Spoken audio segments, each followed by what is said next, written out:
कल्याण डोंबिवलीमध्ये आमचे 2 नगरसेवक कुणाच्याही संपर्कात नाहीत अशी कबुली संजय राऊत यांनी दिलेली आहे।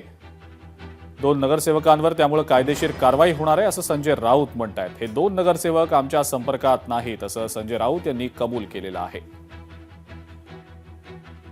हे खरं आहे की आमचे 2 नगरसेवक आता आमच्याकडे पुढे दिसत नाहीयेत। त्याच्यामुळे कायदेशीर प्रक्रिया सुरू आहे। गटाची स्थापना करताना ते आमच्या जवळ असायला पाहिजे, नाहीतर त्यांच्यावर कायदेशीर कारवाई होईल आणि ते डिस्क्वालिफाय होऊ शकतात।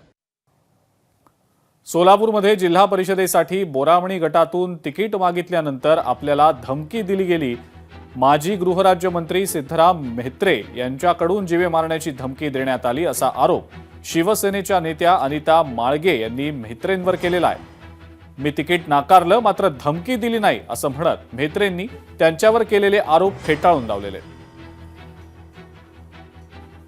मी ज्यांना पक्षात आणले माजी गृहराज्यमंत्री सिद्धरामजी म्हेत्रे साहेब, तर ह्यांचा पक्षप्रवेश ज्यावेळेस मी शिवसेनेमध्ये घेतले तर घेतल्यानंतर असं मला आता वाटू लागलं की मीच माझ्या पायावरती स्वतःच्या पायावर धोंडा मारून घेतले।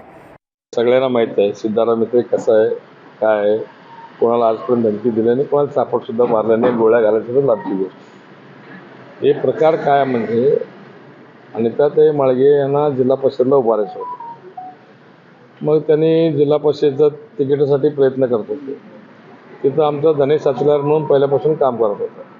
आम्ही त्यांना सांगितले बा जिल्हा परिषदला उभारायला अजून तेवढं तुमची तयारी झालेली नाही। ते धनेश साचलारांनी तयारी केलेली आहे की जिल्हा परिषदला तुम्हाला उभा करून एक शेत घालवण्यापेक्षा कशाला हे करता, म्हणून त्यांनी त्याला मला तिकीट आता मिळत नाही म्हणून त्याने गोंधळ सुरू केलेलं आहे।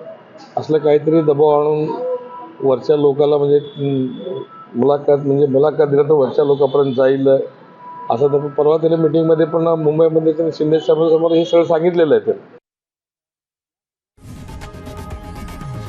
लोकशाही मराठी ऐका, पहा, जागरूक रहा।